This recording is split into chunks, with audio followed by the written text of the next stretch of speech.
My name is Erwin Raphael McManus, and this is the Genius of podcast. On today's episode, I have a special guest. Her name is Jamie Kern Lima. Jamie and her husband, Paulo, were the founders of It Cosmetics. Starting a company from scratch with just over $1,000 in the bank, they sold their company for over $1 billion.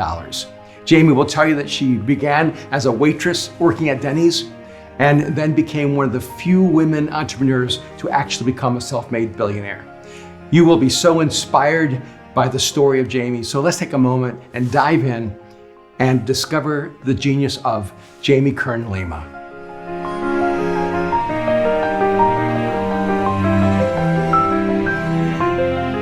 Jamie, it's so good to have you on the Genius of.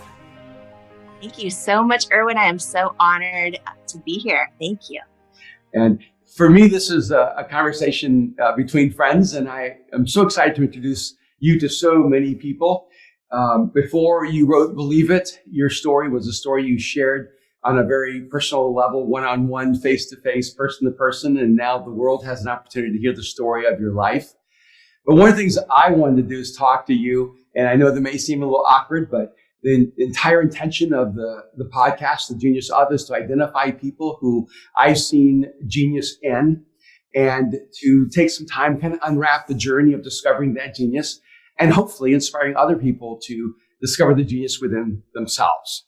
And you have a great story. It goes beyond the business world to your own personal journey, your discovery of your own identity, your sense of self, your marriage, your struggle to have kids. You just have this incredibly textured story of struggle and success. So I kind of want you to take a moment and just give us a little bit of backdrop. I know you were born in Washington. Can you give us just a little backdrop of how your story, the story of Jamie, begins? Yeah, sure. Well, for the first 26 years, I didn't know I was adopted. I found out later, but I was raised in Washington State and, grew up watching Oprah every single day. And as a little girl, I always thought one day I would interview other people and share their stories with the world. And I always thought that's what I was going to do and loved it so much. And as I got older, worked a ton of different jobs where it was a waitress at Denny's. And, one of my biggest memories, just with the idea, I believe everyone has genius in them. And I remember waiting tables at Denny's. And I remember having this feeling, that God had given me more to serve or to create or to ideate. But I kind of doubted it. So for a number of years in my own life, I kind of lived in this place of kind of feeling like I was made for more, but really letting self-doubt get in the way.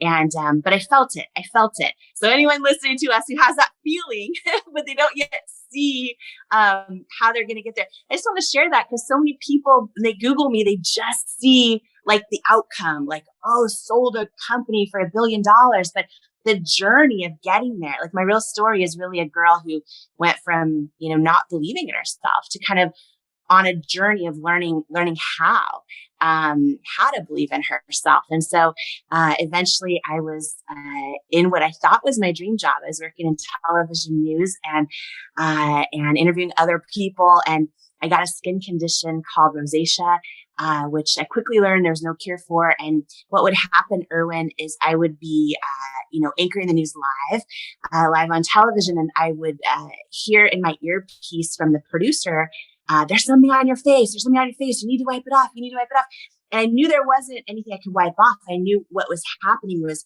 for me, the rosacea is on my cheeks and my forehead. And sometimes it gets really bright red bumps everywhere.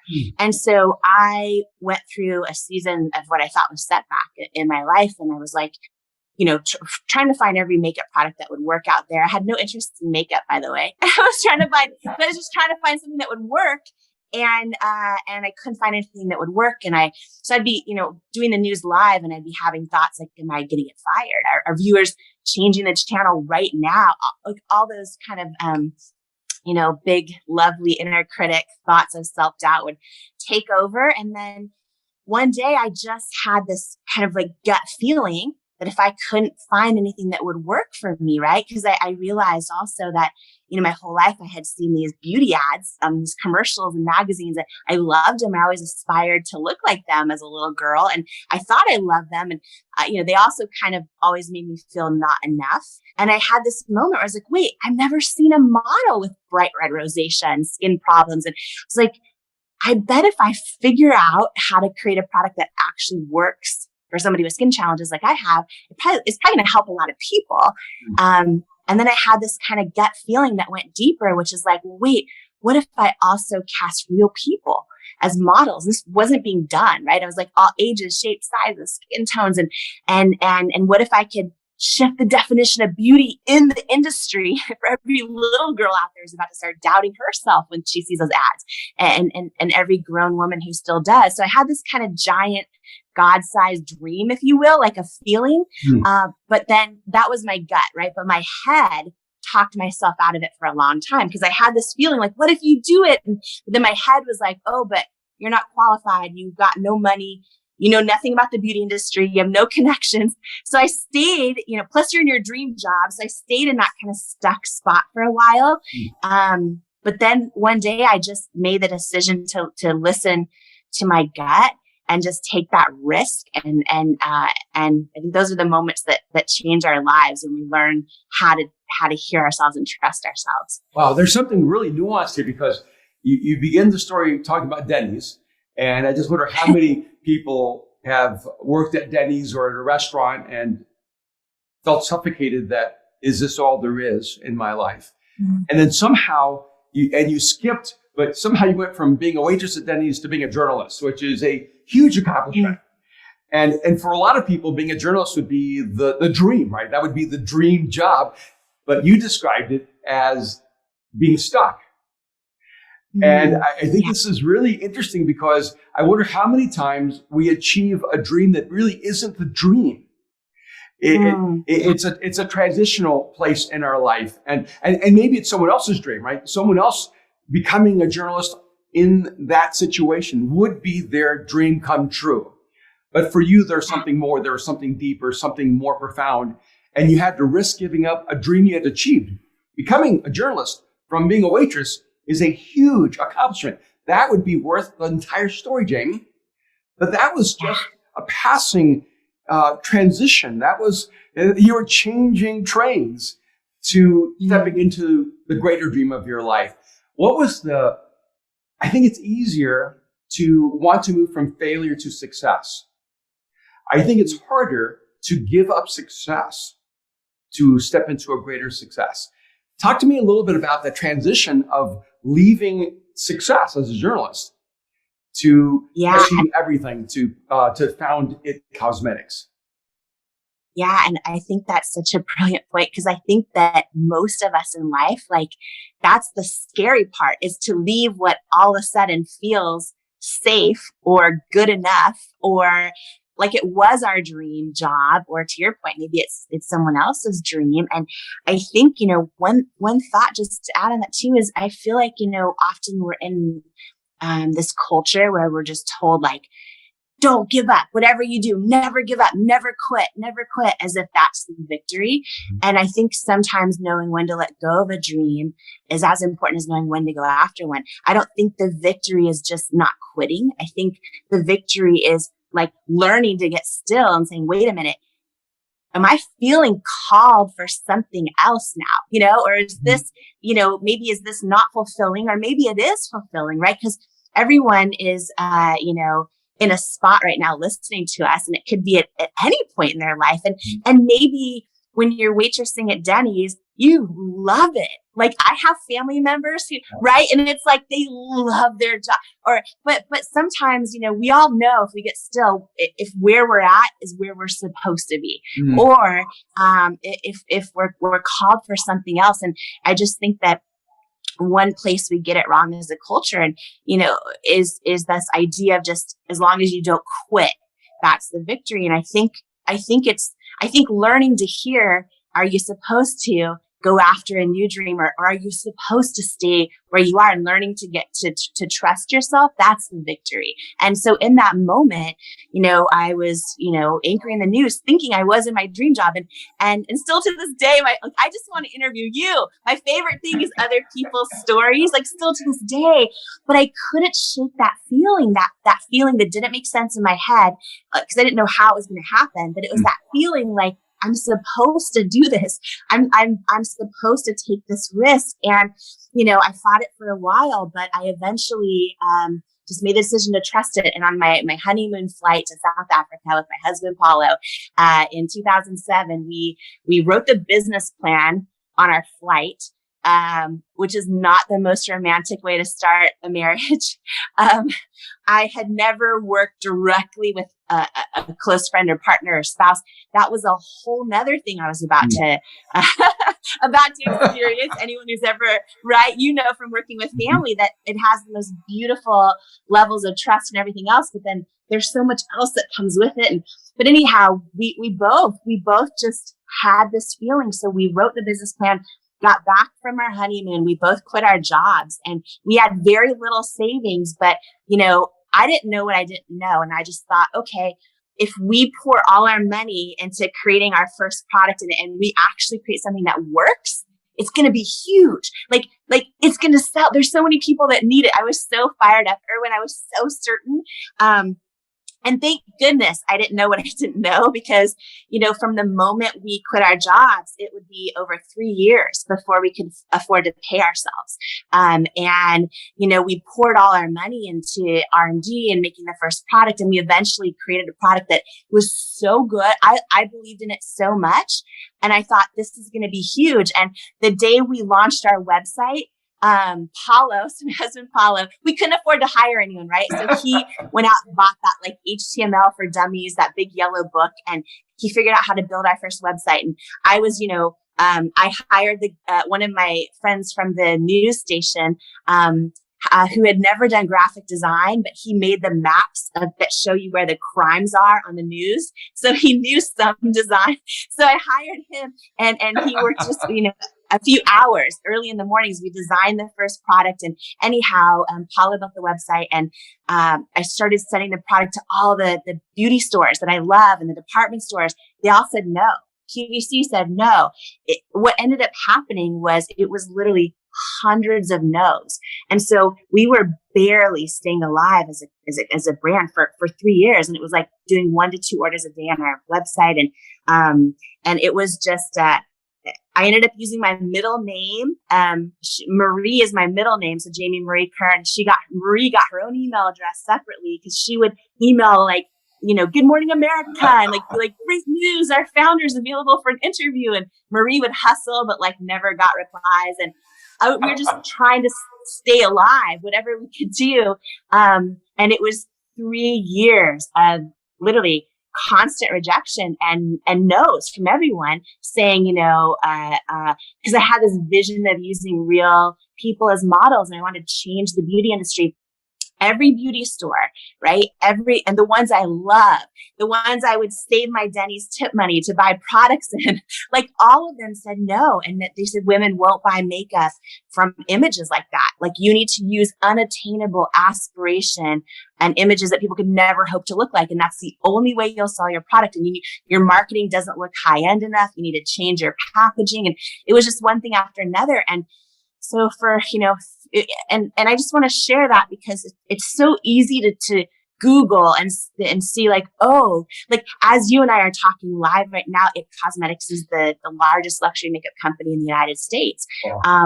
And so it's easy to see that, but like the journey, when you have that, like that feeling in your gut that you feel might be genius, but then for 3 years, everyone tells you it's not, and they don't have your vision and they don't believe in what you're trying to do. It's so easy to feel like maybe you're wrong, right? And that's why I say like learning to hear ourselves and trust it's so important, because in all of those years of hundreds and hundreds of no's, like there were nights I'd cry myself to sleep. I didn't know how we were going to make it. But the only thing that stayed consistent was I kept having that feeling like we were supposed to be doing this. But it's easy to doubt ourselves when it's just like there's no proof around us that we're right. And when experts who I would put on a pedestal often would tell me that to change who I am, if I ever have a hope of succeeding. Mm. One of the fascinating things to me that you did that I think most people would not do is that here you are, a television personality. So your appearance becomes your ceiling. Mm. And because everything you know about television is it's unforgiving. And here you're being told you don't look the right way. And then you have this skin issue. You could have easily thought to yourself, wow, life has really given me a terrible hand. And now I have this skin condition. And now I'm going to lose my career. This is my ceiling. But instead of seeing this skin condition as your ceiling, you actually saw it as your opportunity. You saw it almost as if it was a life destiny compass that said to you, no, this is not the ceiling that's going to limit your life. This is actually the avenue that's going to open up an entirely new world to you. And I wonder how many times we are actually facing a challenge in our life or even a deficit in who we think we are. And we don't realize that deficit, that struggle, that challenge, that crisis is actually the way forward to stepping into that destiny, that genius that each one of us have. Can you take us inside of your thinking? Because I want people to be able to hear how you thought it through so that maybe we can think it through for ourselves. When you are now facing this skin disorder and you're facing people telling you don't look right and you don't have what it takes necessarily for this particular genre, how did you change your mind from almost a victim mentality of saying, why did this happen to me, to why did this happen to me, and making it the why of your life? Yes. I've never cried on an interview, by the way, and I've done a lot of them. I'm like getting emotional listening to you because I'm thinking about every person who's going to be hearing this, who thinks like that, they're going through this hard season or that something that happened to them isn't fair. And often the things that happen to us aren't fair, but like they can literally be that secret ingredient to how we're called to show up and serve, or to, the genius and how the genius inside of us is going to come out, or how, what we're called to create or to ideate, and I just think so many times, we don't ever flip the script and go, wait a minute, how can what I went through actually be one of the greatest things I have to offer the world, right? Because our setbacks suck. They suck and they do, right? And they feel unfair and all of those things. And, what I had to do, the way that I got through it was, I had to flip the script in my own mind, and I had identified something that was bigger than myself about it, right? Because listen, I was raised kind of perfectionist a little bit, and don't leave the house without, makeup or this or that, or always, and so to get something that I had no control over, that, I would walk into grocery stores and someone would say, oh, are you sunburned, or are you feeling well? Are you okay? You look really sick. Like I would hear this over and over and over for years about my rosacea. And so I actually had, in my journey, of making this decision, I'm going to actually change the beauty industry, which is a big, bold statement for someone that can't even get a yes from a single beauty store to carry her product. Right. I'm like, and it's an industry of giants. Like forever, the beauty industry has been controlled by these monster companies that own the department store floor space. And it's so difficult to break in. And I just had this thing that I'm like, you know what?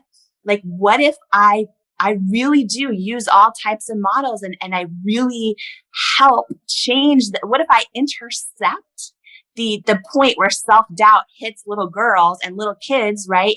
When they see these images, what if I can single-handedly change it? And I started to see my flaw as something that was a superpower in a way, as something that wasn't about me at all.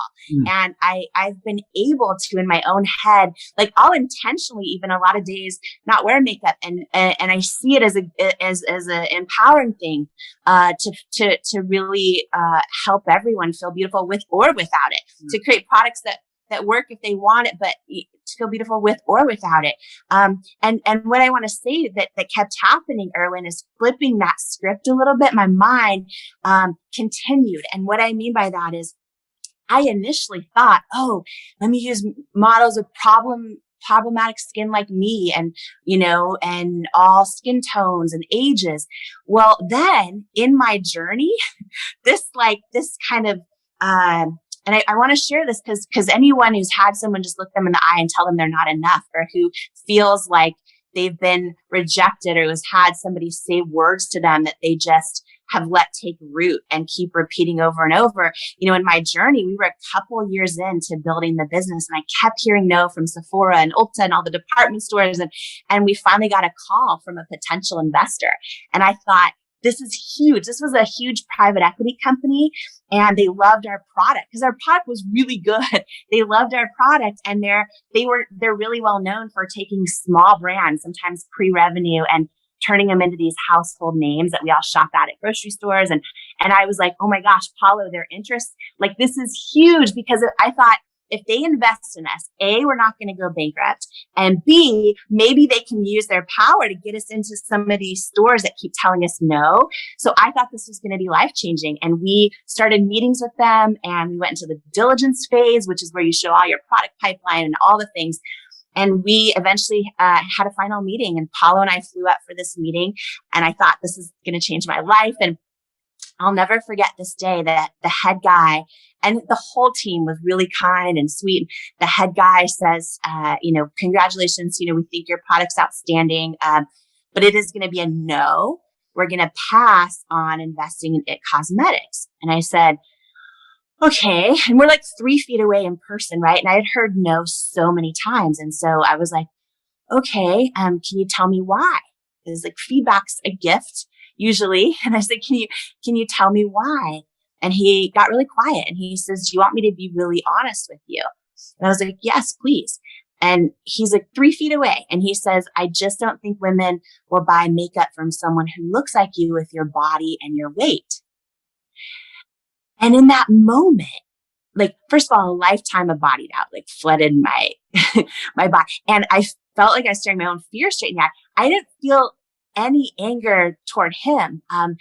But in the moment, I was just processing what he was saying. And I remember, Erwin, in this moment, he said it. And Paulo was right on the other side of me. And I remember this feeling in that moment, deep down inside, that said, he's wrong. Like, I felt it really strong. It said, he's wrong. I had no proof he was wrong, but I had this feeling. And I went out, of course, in my car and cried and all those things. But what I want to say is, I had this realization after that happened that, wow, he's just as much impacted by how the beauty industry's always been as I am. Like, he's choosing to think that he can't make money off of me. Now it's because my body, not even my red cheeks. And so what happened in this moment was 2 things. One, it fueled my passion for, okay, now when I book models, every size also, like every age, every skin, every size, every skin challenge, right? It fueled this vision. And here's the other thing, just to throw this out there. We have a mutual friend, John Gordon, who always talks about how rejection is God's protection, right? And I have learned that lesson so many times, that rejection can be God's protection. And this story, just to kind of wrap it up quickly, in case anyone's going through a season of rejection right now, 6 years later, so I hadn't heard from this guy in 6 years. 6 years later, L'Oreal acquired It Cosmetics, right? And Paulo and I learned the day before that they were, because L'Oreal is a public company, we learned the day before they were going to announce the purchase price. So I was mortified, because I was like, I don't know, like, none of my friends or family knew. I mean, they knew the company seemed to be doing well, but nobody, and L'Oreal announced it. And all of a sudden, on the homepage of the Wall Street Journal, everywhere it says It Cosmetics acquired $1.2 billion cash. It was everywhere. And I heard from that guy, I heard from that investor, and he's like, congratulations on the L'Oreal deal. I was wrong. I learned it would have been the most successful investment in his firm's history. Mm-hmm. But here's what I want to share is the rejection can be protection. Rejection can be God's protection, the universe's protection.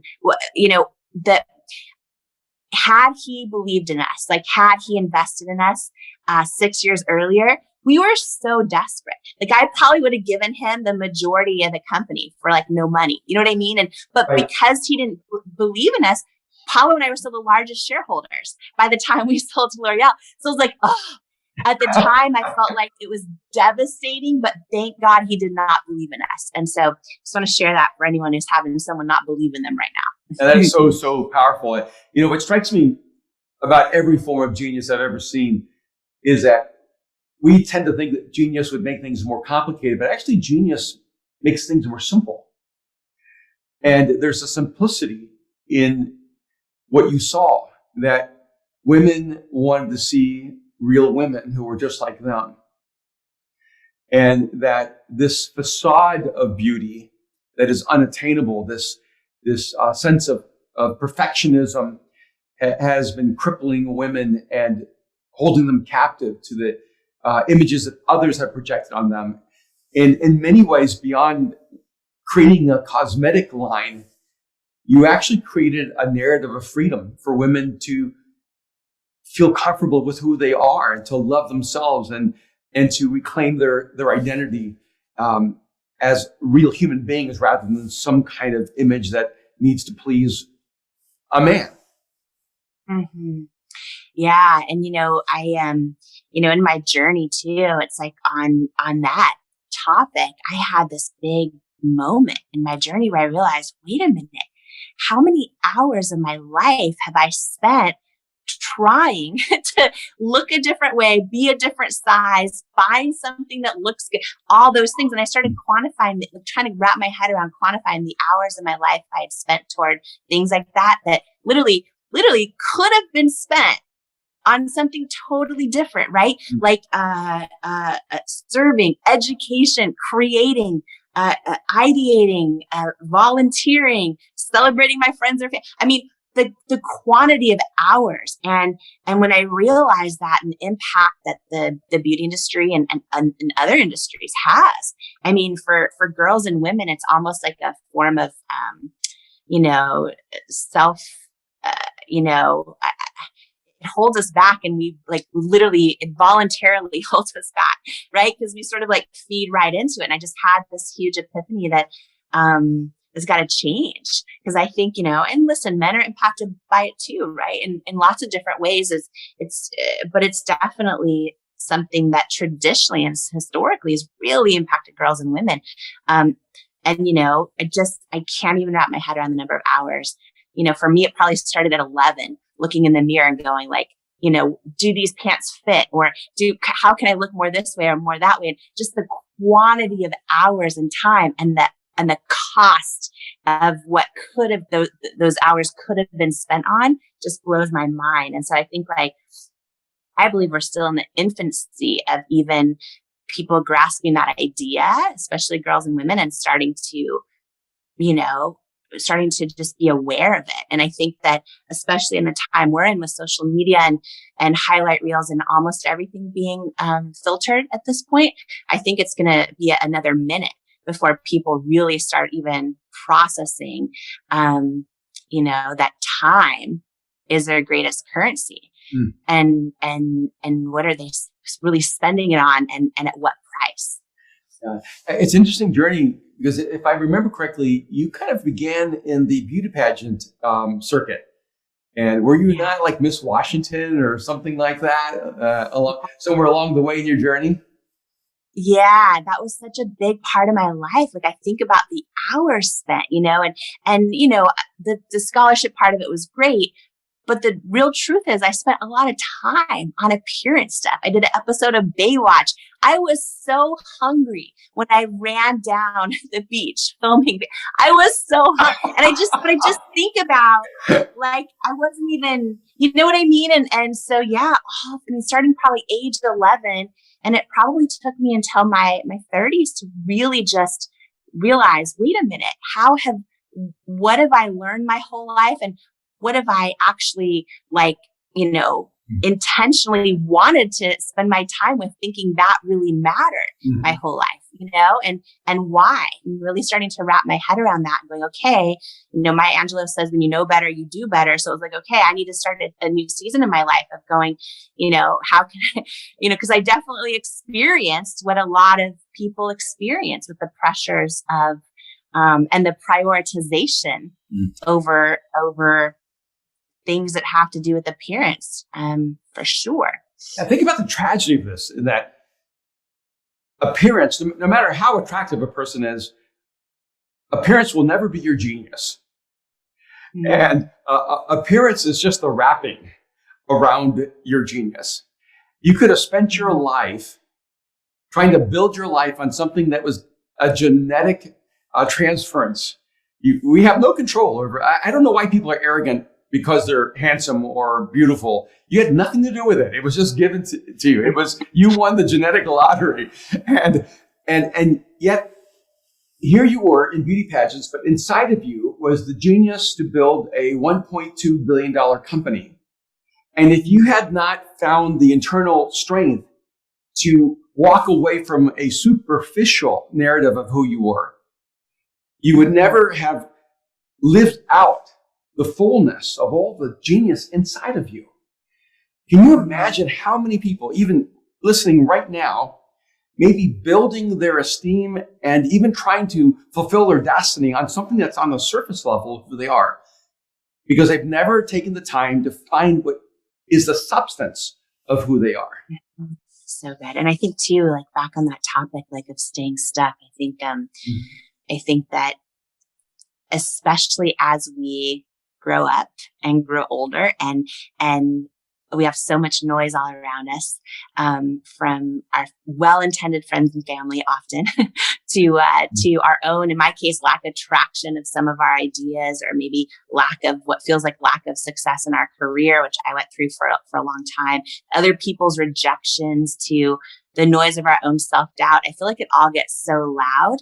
And I feel like it encourages us to stay, like, I want to say safe where we are, but stuck where we are. And I think we have to be so careful because, in my own journey, I mean, my dad who raised me had the best of intentions, but anytime I got even a little bit of success at a random job, he was like, you need to stay there. But this is, you know what I mean?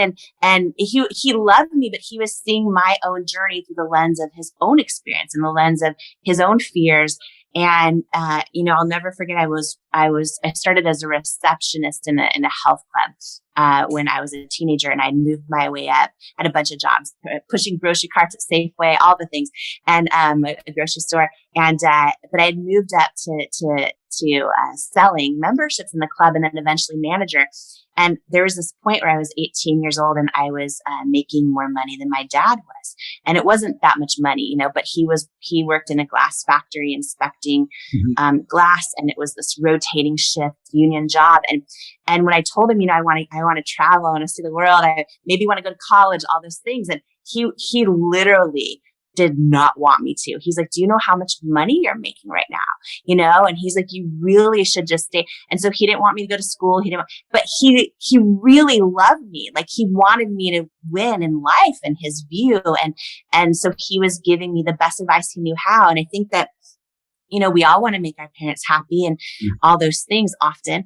But I think that there's moments where we have to just take a big step back. And I think this is something that continues throughout life, that we have to take a big step back and go, okay, what voices are around me do I need to, do I need to maybe I need to turn down the volume on those in certain areas of my life, because, in a way they're lying to me, and talking me out of my own truth. Right. And a lot of us let other people's expectations, or even our own thoughts of, oh, well, this is a great job, or even though I'm not happy, or this is a good person I'm in a relationship with, even though I'm not happy, or whatever it might be, right? Or this friend lied to me, but I've known him my whole life. Maybe I should still keep him around. All those different thoughts, right? I think that that if we're not careful, we can talk ourselves out of our own truth and never become the person we're born to be, and stay stuck in a good looking situation. You know, one of the things I noticed about you, because I think the first time we had a meal together, it was a couple of years ago, and you had just sold, I think, It Cosmetics, and you were going through a transition, and you were just as driven and ambitious after you sold the company.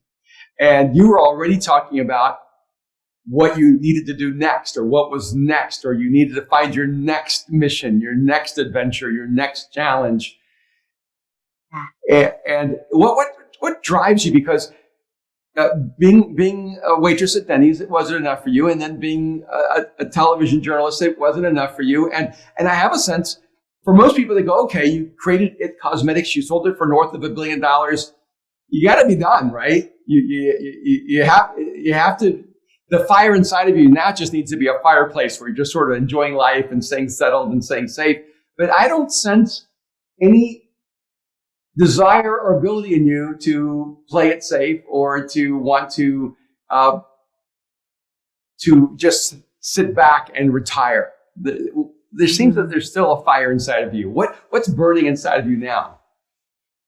Yeah, I have always, I talk a lot and believe it in a new book I wrote about just this idea that, like, we're not, because I went through a season when I was building It Cosmetics, we started doing really well. And then I went through this experience as a grown adult where all of a sudden I was like getting bullied by mean girls. And I talked about my journey of like leaving the QVC studios crying and like I just wanted everyone to like me. And then I finally like had this vow, that they were unhappy when my business, they were really kind to me when my business was really small and under the radar. But once we started doing really, really well, they weren't so happy. And it was a wild experience that taught me a few lessons. But and I remember like to myself vowing that one day my company would be so large that they wouldn't even think about competing with me. And that did happen. But I also just had this big epiphany and this big, I guess, feeling of conviction that none of us are here to compete with anyone else. We're here to compete with who God made us capable of becoming. And I feel deep down inside that I have so much more to give and to create and to serve. And here's the real raw truth. The real raw truth is I'm presently, because I just launched this book, right? And felt so blessed to, be talking about it with you and do so many of the large television shows that I couldn't even get when I was running It Cosmetics. All this stuff's happening. And I found myself driving myself so hard with the launch of the book. And I believe in it so much, but I actually got to a place of almost burnout. And what I realized, Erwin, is anybody who is an achiever, kind of achiever mindset, or Enneagram 3, or may relate to this. I am presently on a mission to learn how to distinguish what feels like how God wants to use me from my own feeling that I need to constantly achieve more to be enough or to be worthy. Because a lot of my life was spent just like, feeling like I need to level up, achieve more, do more, win more to be what I realized. I've done a lot of work on this is I realized, my parents worked so hard growing up, so hard. And it was, when I would achieve something, they would show up. And I kind of realized like, for whatever reason, I equated achievement with love. Wow. And so, and I would achieve something and it would still never be enough. And so I'm presently in this mission of saying, okay, God, how can I distinguish your calling on my life? I pray every day, God, use me, love, use me. How can I distinguish where I'm meant to call, to show up and serve with my own challenge and struggle and my own mind of I need to keep achieving more because I know I can, and I'm going to, and equating that a level of achievement and everything that comes with it with love, which it's not, or with worthiness, which it's not. So I'm presently in the midst of trying to learn to separate those two and to listen where I feel God's calling me to serve versus, what I know I can achieve and crush it in, which comes with the world's approval. That's so good because, in the inside flap of the book, I write about the genius of Jesus, that if genius is touched by madness, it is also then touched by the divine.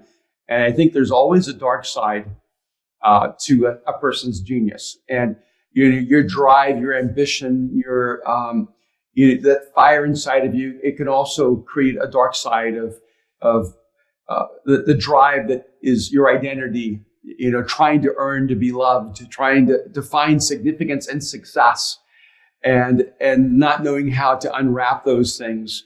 But I know that you are married to an amazing guy, Paulo, and you have two beautiful kids, Wonder and Wilder.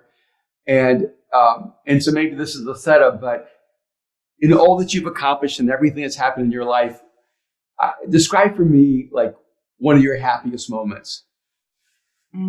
Yes. By the way, they need to meet Juno Boogie at some point. My daughter had a baby girl, and I'm a granddad. It's such a beautiful thing.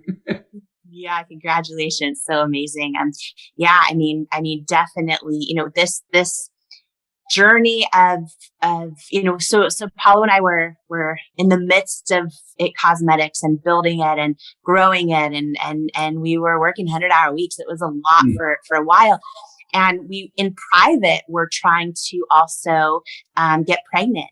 And so, we went through seasons of having miscarriages, and I started doing the fertility treatments. And this went on for about 10 years. Wow.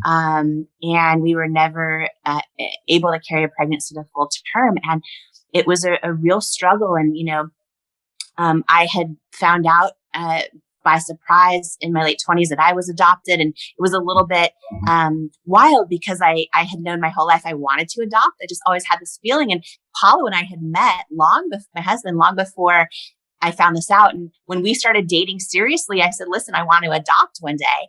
Are you okay with that? Like, are you all the things? And he was, and then it was just wild. But then I find out, my total surprise, that I was adopted. And so anyhow, after 10 years of this journey of trying to have a baby, we decided to start down the adoption and surrogacy route, both in parallel.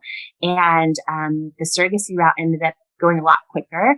And it's a crazy, wild story of how it happened. And just, I didn't know anything about the process. And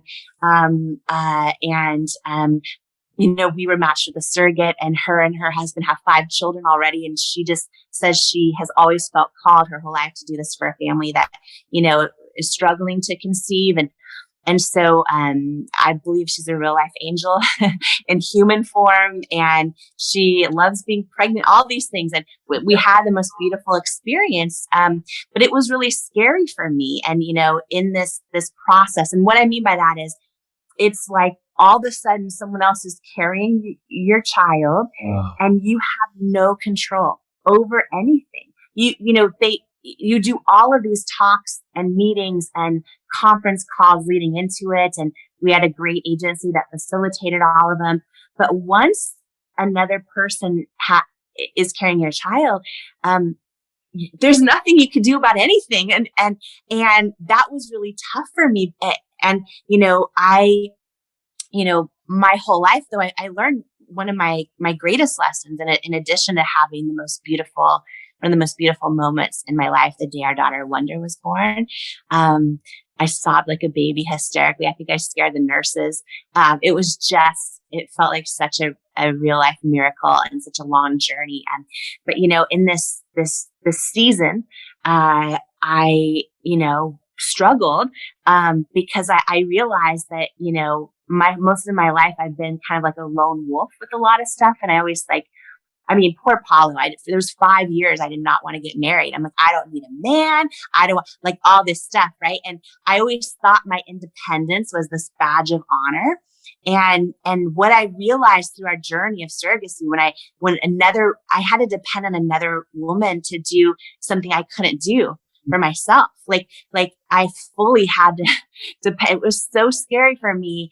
But what I realized in that journey is that my whole life being this lone wolf, I got it. I don't need to depend on anyone else. It wasn't a badge of honor at all. What I discovered really for me was wanting to be this lone wolf and do it all on my own really came from this deep seated fear that I wasn't worthy of someone else showing up for. Wow. And when I had that epiphany and I kind of lived out this experience with another woman, who's now a dear friend of our family, her and her husband called again and said, would you ever want to do it again? And, and she had our son Wilder, this year during the pandemic, this last year. And so it's been the most beautiful experience, but, it shifted how I now, ask my friends to show up for me the same way I show up for them. I now, it's shifted how I see all areas of my life going through this totally unexpected way and journey.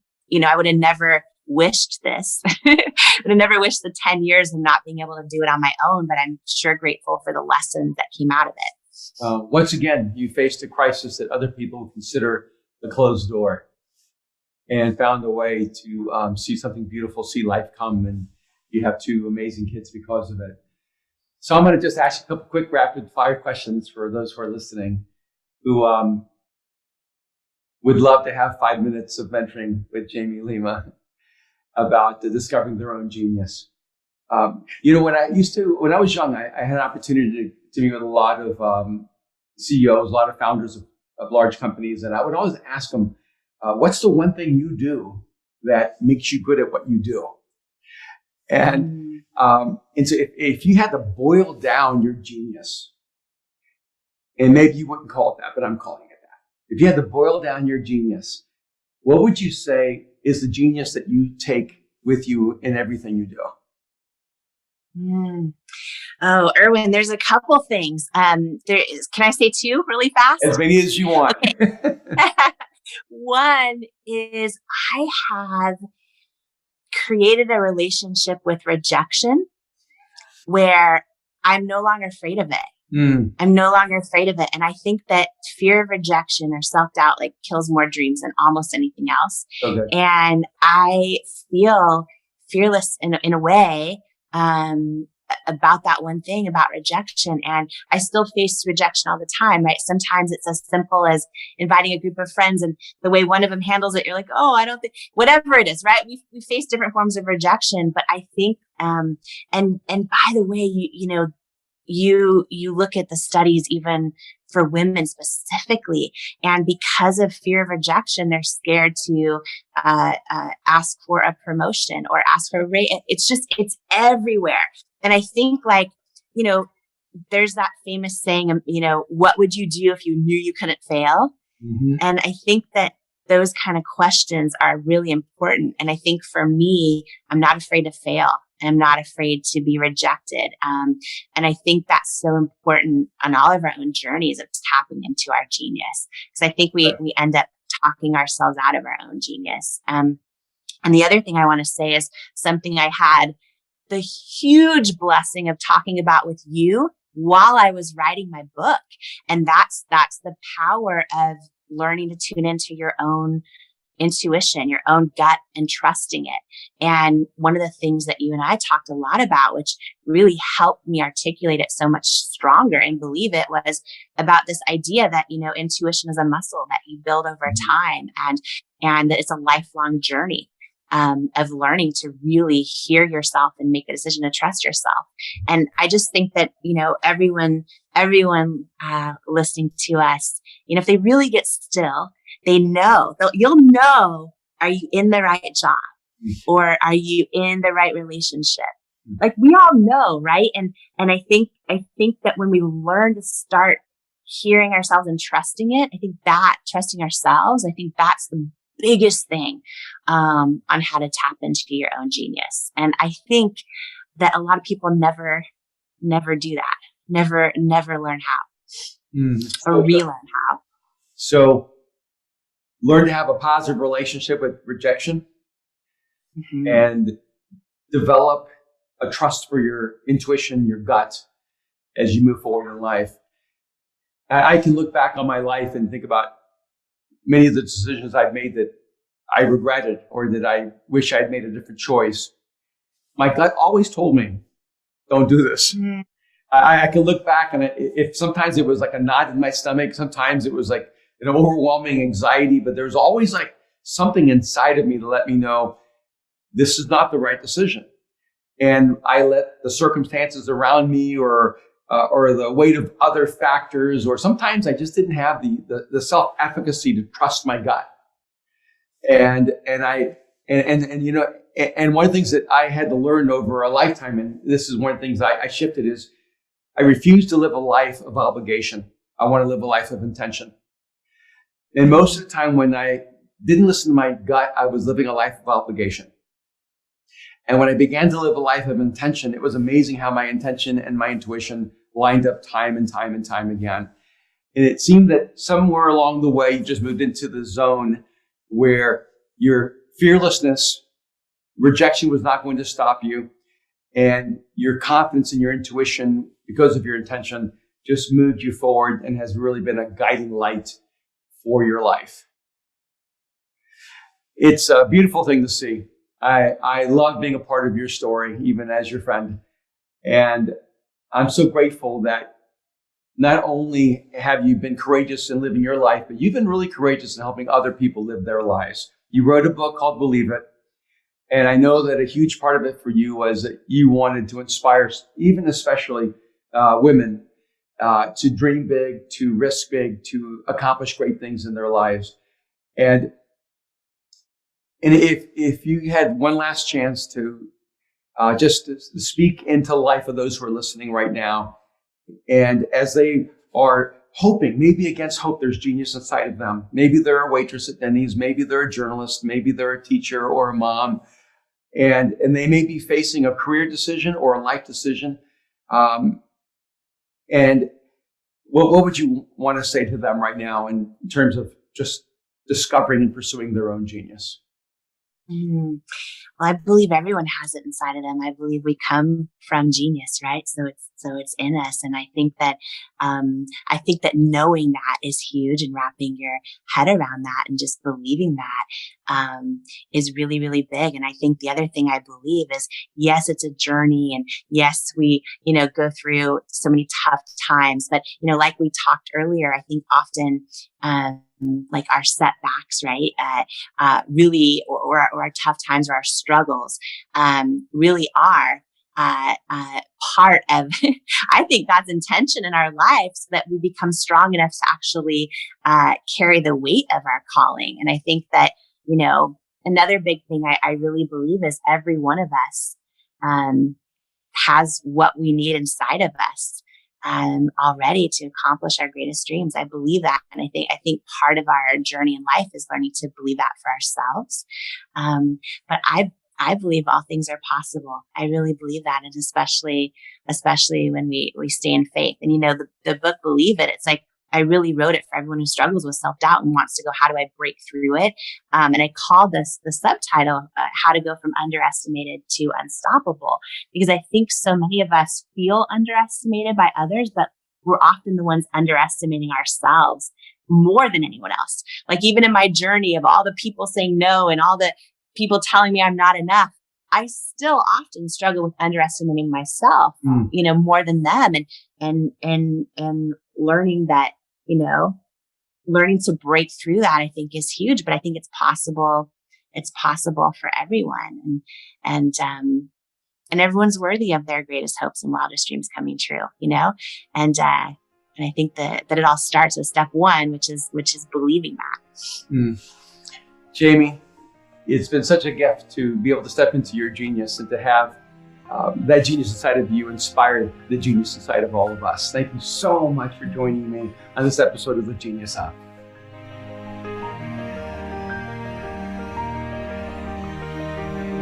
Thank you so much for joining me for today's episode of The Genius Of. There's so much insight and inspiration that Jamie has shared with us on this episode. I want to encourage you to pick up Jamie's book, Believe It, How to Go From Underestimated to Unstoppable. Join Jamie as she takes you deeper into her story and helps you discover the incredible capacity and potential within your own life. And while you're picking up Jamie's book, don't forget to pick up The Genius of Jesus, releasing September 14th.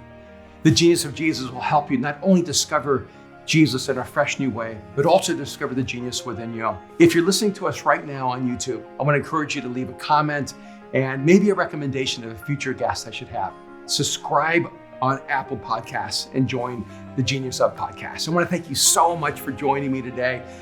And I want to encourage you to come back as we continue to discover the genius within these amazing people. But really the end game is to help you discover the genius within you.